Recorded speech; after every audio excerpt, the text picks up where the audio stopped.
bright light, Cobb and Will walked down the street. It was nearly 3 a.m. They were going home after another night at Fatima's. They were learning the slave trade. It was $300 an hour. 3 slaves a week was another $4,000 a month. It was a worthwhile sideline, Will thought, so long as Cobb was able to do it. And who knew, Will pointed out. Somewhere down the line they could get a webcam and maybe host a site. It was a new market that 1109897 Ontario Inc. could easily finance through a development phase. And even if it flopped, the write-off would be of value. They had to think strategically. The emergence of the slave market was fortuitous for 1109897 Ontario Inc. Cobb had no problem with any of it.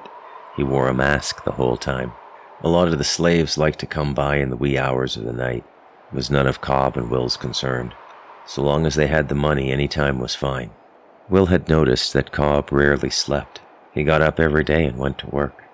He never seemed tired, but he slept only a couple hours a night, sometimes not at all. Cobb seemed to have no need to dream. It was bitterly cold, as though something chased all the heat away, as though the sun had been too tired to push its rays all the way to Parkdale, and the cold just got colder. It must have been minus 30 or 40. Will had not dressed properly. He was shivering, and he was in danger of biting his lower lip. He had his arms inside his jacket, wrapped around his body, his hands moving up and down along his ribs, the arms of his jacket flopping about like a scarecrow's arms without straw. Cobb seemed unaffected by the cold. His massive body seemed like it had its own sun somewhere in his belly that sent all the heat he needed out to his extremities. He walked with his hands at his sides, no gloves on, and his jacket wasn't even zipped up. They passed by an alleyway, and Cobb's peripheral vision caught a lump of something that was not garbage or refuse or anything else that could be dismissed. He turned and darted into the alley. It was a sleeping bag. There was a form in it. Cobb touched the bag. There was no response. Cobb touched the bag again, this time pushing into it. He felt something hard. He pulled back the sleeping bag, and there was a body. It was cold and hard, and without any of the color that spoke of life. Fuck! Will pulled in behind him. He peered past Cobb's crouched form. He saw the face. Oh shit! It's Robert Polsky, Cobb said.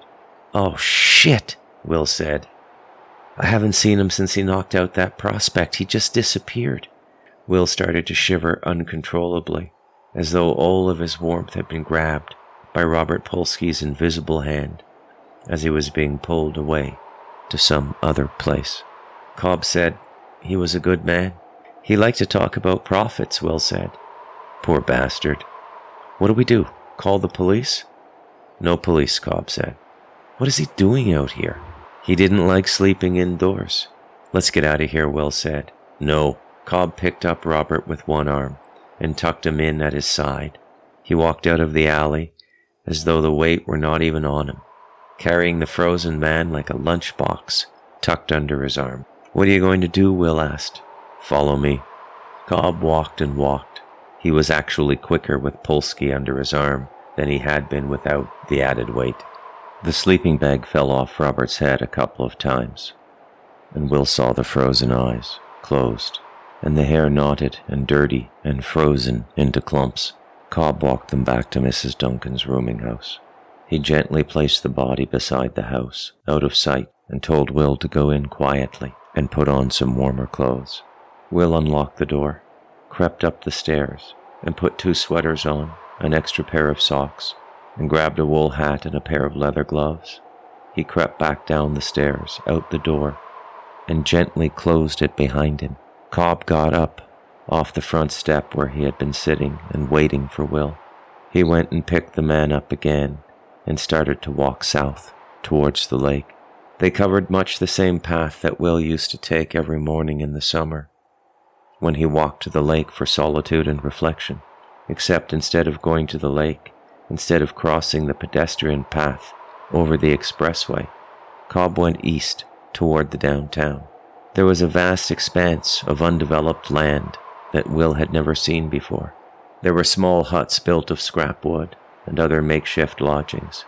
It was a small community of homeless people, asleep except for a few around small fires and steel drums, warming their hands, drinking wine, and talking. They moved through them in silence, and none spoke to them. They saw Cobb, they saw Will, and they saw the thing under Cobb's arm. Some left their fires and disappeared into their huts. Cobb walked another short ways, past the living space, then gently placed the body down. "Gather scrap wood, but not anything these people might build with," Cobb said to Will. And Will did as he was told, and Cobb did the same. In 5 minutes they had a large pile of scrap wood, newspaper, bits of insulation, and other things that burn. Cobb took the sleeping bag off Robert. He then stripped Robert of his long coat, his shirt, his pants, his undergarments, and his shoes and socks. He placed these things in a pile, away from the pier. He placed the naked man beside the flammables and lit the newspaper. A small flame appeared. It spread quickly. Soon the wood was lapped by flame. It was orange and yellow, and then a little bit blue, as some of the chemicals in the insulation burned. Cobb wanted to wait until there were some good coals, before putting Robert's body on the fire.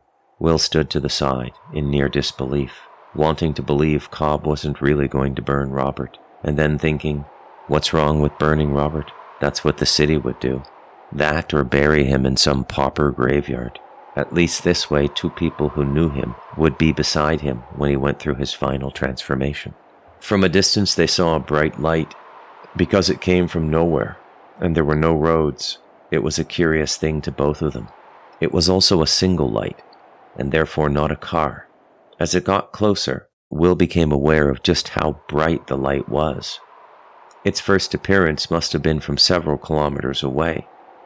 It was slow in approaching them, slow in growing luminosity. Cobb crouched down and put his hand to the cold and frozen earth. "Train," he said. "Passenger?" Will asked. "No, this is a freight line," Cobb said. The light continued to approach. It carved itself into the darkness, pushed it back, made a moving tunnel in the night. In a few minutes they heard the engine, and then it was upon them. An incredibly bright light in the engine car of a Canadian National cargo train.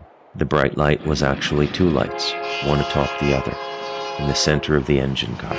It roared past and the earth vibrated under their feet, a long string of cars behind it. The entire train of cars took more than 10 minutes to pass. Will and Cobb stood transfixed by the train, its thunderous, earth-shaking presence. It was early in the morning and very late in the night. When the train passed and they turned back to their business, Robert was sitting up beside the fire, in the snow, completely naked, where he had been placed by Cobb. "You're a lucky fucking cunt, Robert," Cobb said. "Jesus, it's a miracle," Will said. End of chapter.